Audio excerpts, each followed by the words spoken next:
ഇത് പെൻസിലുകൊണ്ട് പടം വരച്ച് കഴിഞ്ഞിട്ട് വെള്ളം മുക്കി ബ്രഷ് മുക്കി വെള്ളത്തിൽ മുക്കിയിട്ട് അതിന് മുകളിൽ ഓടിച്ച് കഴിയുമ്പോൾ പ്രത്യേക രീതിയിൽ വാട്ടർ കളർ രീതിയിൽ ഈ പെയിൻറ്റിങ് വരും. അതാണ് ഇതിൻ്റെ ടെക്നിക്ക്.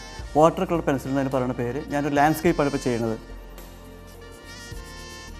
കുറച്ച് ഗ്രെയിൻസ് ഉള്ള പേപ്പറാണ് ഇത് ഉപയോഗിക്കാൻ സൗകര്യം. വാട്ടർ കളറിൻ്റെ ശരിയായ ഒരു രീതിയിൽ നമ്മുടെ കൈ വഴങ്ങി വരാനുള്ള ഒരു മീഡിയം എന്ന് വേണമെങ്കിൽ ഇതിനെ വിശേഷിപ്പിക്കാം.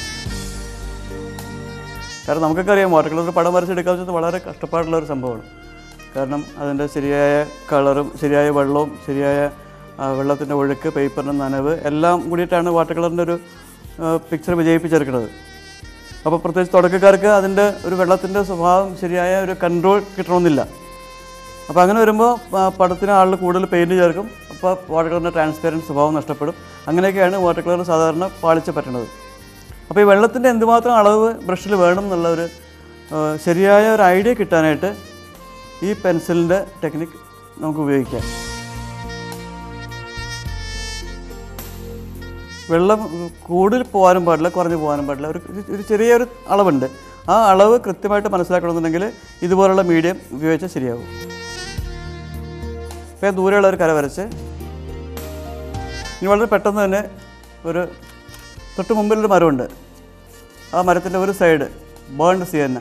ഇതിൽ ചെറിയൊരു പ്രശ്നമുള്ളത് ഈ വാട്ടർ കളറിൽ ഉപയോഗിക്കാവുന്ന എല്ലാ കളേഴ്സും നമുക്കിതിനകത്ത് കിട്ടില്ല. അപ്പോൾ ഉള്ള കളർ കൊണ്ട് നമ്മൾ ചെയ്യേണ്ടി വരും. ഇത് ബേൺഡ് സിയന്നയാണ്. ബേൺഡ് സിയന്ന കൂടി നമുക്ക് കുറച്ച് ബ്ലൂ ചേർക്കുമ്പോഴേക്കും ആ മരത്തിൻ്റെ ഒരു ശരിയായ ഇരുണ്ട കളർ വരും. പിന്നെ നമ്മൾ ശ്രദ്ധിക്കേണ്ട കാര്യം ഇത്തരം ഡ്രോയിങ് പെയിൻറ്റിങ്സ് ഒക്കെ ചെയ്യുമ്പോൾ വെളിച്ചത്തിൻ്റെ ശരിയായ ഫോഴ്സ് കൊണ്ടുവരുന്നുള്ളതാണ്. അതായത് ഇമേജിൻ്റെ ഒരു ഭാഗത്ത് പേപ്പർ വൈറ്റ് വരണം, മറുഭാഗത്ത് അതിൻ്റെ അത്രയും ഇരട്ടി ഡെപ്തിൽ കളറും വെക്കണം. ഇത്തരം കാര്യം ശ്രദ്ധിച്ചാൽ മതി. ഒരു ഇമേജിൻ്റെ ഒരു ഭാഗത്ത് പേപ്പർ വൈറ്റ്, അതിൻ്റെ മറുഭാഗത്ത് അതിൻ്റെ ഇരട്ടി ഡബിൾ സ്ട്രെങ്ത്തിൽ ഡെപ്തിൽ കളർ വെക്കുക. അങ്ങനെ വരുമ്പോൾ ആ പെയിൻറ്റിങ് ശരിക്കും ആ ഇമേജ് ശരിക്കും 3 ഡയമെൻഷൻ രീതിയിൽ മിഴിഞ്ഞ് വരും. നമ്മുടെ പെയിൻറ്റിങ് നമ്മൾ അധികം കഷ്ടപ്പെടാതെ തന്നെ ഇത് വിജയിപ്പിച്ചെടുക്കാൻ പറ്റും. ഇപ്പോൾ ഈ മരം വരച്ച് വേണമെങ്കിൽ ഈ മരത്തിൻ്റെ തടി മുഴുവൻ ട്രങ്ക് മുഴുവൻ എനിക്ക് കളറടിച്ച് വെക്കാം. പക്ഷെ അങ്ങനെ കളറടിച്ച് വെച്ചെന്നാൽ മരത്തിൻ്റെ സ്വാഭാവികത കിട്ടില്ല. ഒരു ചെറിയ ഒരു ഉരുള് പോലെ ഉണ്ടല്ലോ, ആ ഉരുളൊന്നും കിട്ടില്ല, ആ വളവും പളവും ഒന്നും കിട്ടില്ല. അപ്പോൾ അതിന് ഞാൻ ബോധപൂർവം ഈ പെയിൻറ്റിങ്ങിൻ്റെ മരത്തിൻ്റെ ഒരു സൈഡിൽ പേപ്പർ വൈറ്റ് അതുപോലെ നിലനിർത്തിയാണ്. പിന്നെ മരത്തിൻ്റെ താഴെ വരുമ്പോഴേക്കും ഇവിടെ കുറേ പുല്ലിൻ്റെ കൂട്ടമുണ്ട്. അപ്പോൾ അതിന് നമ്മൾ ചെയ്യേണ്ടത് ആ എൻഡ് വരുമ്പോൾ ഇതുപോലെ കുറച്ച് കയറ്റി കുറച്ച് അൺഈവനായിട്ട് കൊടുക്കുക. അങ്ങനെ വരുമ്പോഴേക്കും അത് അവിടെ പുല്ലിൻ്റെ ഒരു പുൽനാമ്പുകളുടെ ഒരു ദൃശ്യം പോലെ നമുക്കിവിടെ തോന്നും. മരമൊക്കെ നേരെ മണ്ണിൽ നിന്ന് നേരെ പൊക്കി വെക്കരുത് കേട്ടോ. കുറച്ചിങ്ങനെ കൂട്ടിയും കുറച്ചും വെക്കണമെന്നുണ്ടെങ്കിലാണ് അതിൻ്റെ ശരിയായ ഒരു രീതി വരുള്ളൂ. ഇപ്പോൾ 2 കളർ മാത്രമേ ഉപയോഗിച്ചുള്ളൂ, ബേൺ സിയന്ന, ബ്ലൂ. അതിന് കൂടെ വേറൊരു കളറുണ്ട്, ഫ്ലഷ്ടിൻ്റെ പോലത്തെ കളറുണ്ട്. അതും കൂടി ചേർത്ത് വെക്കുമ്പോൾ ഒരു 3ാമത്തെ കളർ കിട്ടും. അപ്പോൾ ഈ 3 കളർ ബ്ലെൻഡ് ആകുമ്പോൾ ഒരു പ്രത്യേക സുഖം ഉണ്ടാവും.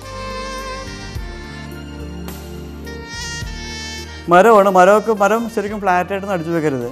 അതിങ്ങനെ ചെറിയ ഗ്രെയിൻസ് കുറേ സ്ട്രോക്സ് പറഞ്ഞ രീതിയിൽ കൊടുക്കണം. കാരണം മരത്തിൻ്റെ തടമുഴകളൊക്കെ വന്നാലേ ഡ്രോയിങ്ങിനൊരു പ്രത്യേക ഭംഗി ഉണ്ടാവുള്ളൂ. അപ്പോൾ ആൾ വിചാരിക്കും നമ്മൾ ഭയങ്കര കെയർഫുള്ളായിട്ട് ഇതൊക്കെ ചെയ്യണമല്ലോ എന്ന് വിചാരിക്കും മരത്തിൻ്റെയൊക്കെ തടമുഴ കാണുമ്പോൾ. അതുകൊണ്ട് നിസ്സാര ടെക്നിക്കാണ്. ഇങ്ങനെ കുറച്ച് സ്ട്രോക്സ് ഡെപ്ത് കൂട്ടി ഇങ്ങനെ കുറച്ച് സ്ട്രോക്സ് കൊടുത്തു കഴിഞ്ഞാൽ ആ സ്ട്രോക്ക് അവിടെ നിന്നോളും. വരച്ച് പെയിൻറ്റിങ് വെള്ളം മുക്കി വരച്ച് കഴിയുമ്പോഴേക്കും ഒഴിച്ച് കഴിയുമ്പോൾ ഈ സാധനം നല്ല ഭയങ്കര ഭംഗിയായിട്ട് ചെയ്ത പോലെ ഫീലിംഗ് ഉണ്ടാവും. ഇവിടെ കുറച്ച് പുല്ല്. അപ്പോൾ ഞാൻ ഇവിടെ ലൈറ്റ് കൊടുത്തിട്ടുണ്ട്. അതുകൊണ്ട് ഈ പുല്ലിൻ്റെ ഈ ഭാഗങ്ങളിലും ഇവിടെ നല്ല ലൈറ്റ് പറഞ്ഞ രീതിയിൽ വേണം ചെയ്യാനായിട്ട്. പുല്ലിന് ലെമൺ യെല്ലോ കൊടുക്കണത്, ലെമൺ യെല്ലോയുടെ പെൻസിലാണ് കൊടുക്കുന്നത്. അതിൻ്റെ കൂടെ ഗ്രീൻ ഉണ്ട്. ഇവിടെ 2 ഗ്രീൻ ഉണ്ട്. ആ 2 ഡെപ്തുള്ള ഗ്രീൻ ഞാനിപ്പോൾ ഇവിടെ കൊടുത്ത്. ഇത് നമ്മുടെ തൊട്ട് മുമ്പുള്ള കാഴ്ചയാണ്. അപ്പോൾ നല്ല ഡെപ്ത് വരണം.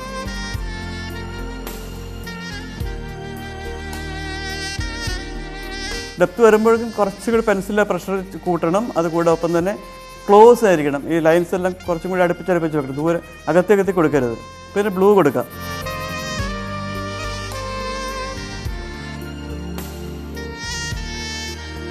ഇവിടെ നിങ്ങൾ ശ്രദ്ധിച്ചിട്ടുണ്ടാവും. ഇവിടെ ഞാനിങ്ങനെ കൊടുക്കുകയാണ്. ഇങ്ങനെ കൊടുത്തു കഴിയുമ്പോൾ പുല്ലും അതുപോലെ തന്നെ വരും. അത് ഫ്ലാറ്റായിട്ടൊക്കെ അവിടെ അടിച്ചു കഴിഞ്ഞാലാണ് ആ പടത്തിൻ്റെ ഭംഗി പോകുന്നത്.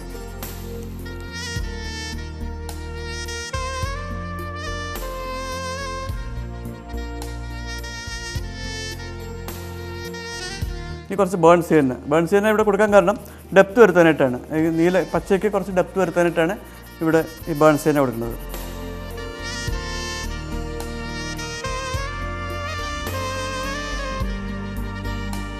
കുറച്ച് ഇവിടെ പച്ച ഈ ബേൺ സീനിൻ്റെ മുകളിൽ കൊടുത്തേക്കണം.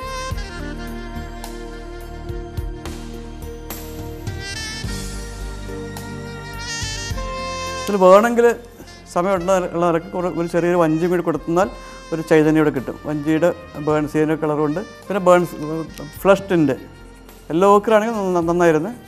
പിന്നെ കുറച്ച് ഗ്രീൻ. വഞ്ചിക്ക് വെറും ബ്രൗൺ മാത്രം അടിച്ചു കൊടുക്കരുത്, പല കളേഴ്സ് കൊടുക്കുക. വഞ്ചിക്കാരൻ്റെ ഉടുപ്പിന് നമുക്ക് റെഡ് കൊടുക്കാം. കാരണം റെഡ് ഇതിനകത്ത് കൊടുത്തിട്ടില്ല. അപ്പോൾ റെഡ് ഇവിടെ വരികയാണെന്നുണ്ടെങ്കിൽ അവിടെ പെട്ടെന്ന് നോട്ടം കിട്ടും. പെട്ടെന്ന് അവിടെ നോട്ടം കിട്ടുമ്പോഴേക്കും പെയിൻറ്റിങ് നല്ല ഭംഗി ഉണ്ടാവും.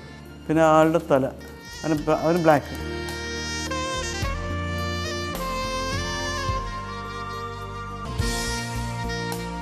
ഈ ആളുടെ കയ്യിൻ്റെ ഡീറ്റെയിൽസിലൊന്നും പോകേണ്ട കാര്യമൊന്നുമില്ല. തുഴ മാത്രം കൊടുത്താൽ നമുക്കവിടെ വഞ്ചി തുഴയണ ഒരു ഫീലിംഗ് ഉണ്ടാവും.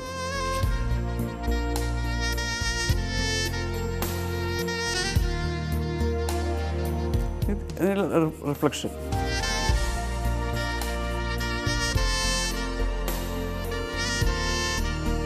ഇപ്പോൾ സ്കെച്ചിങ് കഴിഞ്ഞ് ഇനി നമുക്ക് ഇത് നമ്പർ 12 ബ്രഷാണ്. ക്യാമലിൻ ഗോൾഡ് ബ്രഷാണ്. നമ്പർ 12 ബ്രഷ് എടുത്തിട്ട് വെള്ളത്തിൽ മുക്കി ആ നേരത്തെ വരച്ച ഇമേജിന് മുകളിൽ കൂടി ഞാൻ ലയിപ്പിക്കുകയാണ്. മരത്തിൻ്റെ ഇലയുടെയൊക്കെ ടിപ്പ് വരുമ്പോൾ ആ ടിപ്പിൻ്റെ ഭാഗത്ത് അതേപോലെ തന്നെ നമ്മൾ ബ്രഷ് ഓടിക്കുക. അപ്പോൾ ഈ പെയിൻറ്റ് താഴെ അടിച്ചേക്കുന്ന പെയിൻറ്റ് ഇപ്പോൾ മഞ്ഞയും പച്ചയും നീലയൊക്കെ കൂടി ബ്ലെൻഡായിട്ട് താഴേക്ക് മിഴിഞ്ഞ് വരേണ്ട ഒരു കാഴ്ച നമുക്കിവിടെ കാണാൻ പറ്റും. ഇതിങ്ങനെ വരുമ്പോഴേക്കും ശരിക്കും വാട്ടർ കളറിൽ എങ്ങനെയാണ് നമ്മൾ വെള്ളം ദൂരം ചേർക്കണം, വെള്ളം എങ്ങനെയാണ്, ബ്രഷ് എങ്ങനെയാണ് ഓടിക്കേണ്ടത്, അത്തരം ഒരു കാഴ്ച നമുക്ക് ഐഡിയ നമുക്കിതിനകത്ത് കിട്ടും.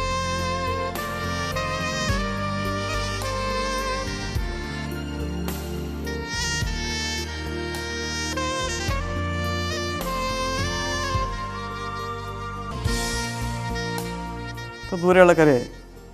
ഇപ്പോൾ ഈ ബ്രഷിൽ കുറച്ച് പെയിൻ്റ് ഉണ്ട്. ആ പെയിൻറ്റ് ഉപയോഗിച്ചിട്ട് താഴേക്ക് ചെറിയൊരു ഇത് കൊടുക്കുക. കാരണം വെച്ചാൽ ആ ഷാഡോ ഇതിൻ്റെ റിഫ്ലക്ഷൻ താഴത്തേക്ക് വരാനായിട്ട്.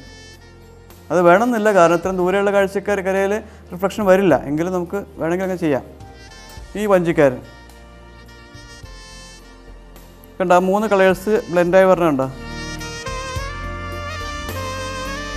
അത്തരം ഒരു സാധനം നമ്മൾ വാട്ടർ കളറിൽ ആ റിസൾട്ട് കിട്ടണമെങ്കിൽ എന്ത് കഷ്ടപ്പെടേണ്ടി വരും.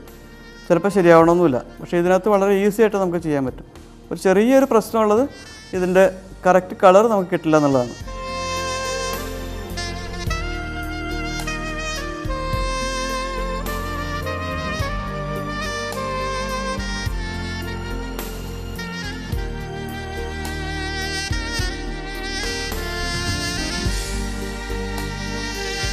ഇത് നമുക്ക് മരത്തിൻ്റെ ട്രങ്ക് അടിക്കാം.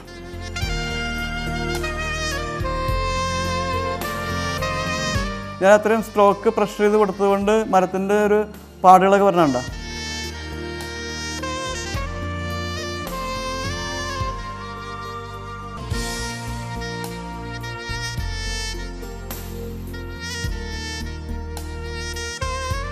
ഇനിയാണ് ശ്രദ്ധിക്കേണ്ടത്, താഴെ വരുമ്പോഴേക്കും അത് കറക്റ്റായിട്ട് ഒരു പുല്ലിൻ്റെ കൂട്ടം പറഞ്ഞ രീതിയിൽ കൊണ്ടുവരണം.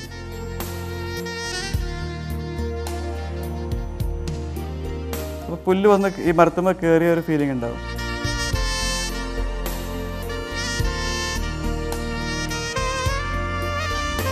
ഈ മുകളിലേക്കുള്ള ഇങ്ങനെ മുകളിലേക്ക് അപ്പോൾ പുല്ലിൻ്റെ ഒരു സ്ട്രോക്ക് പോലെ ഫീൽ ചെയ്യും.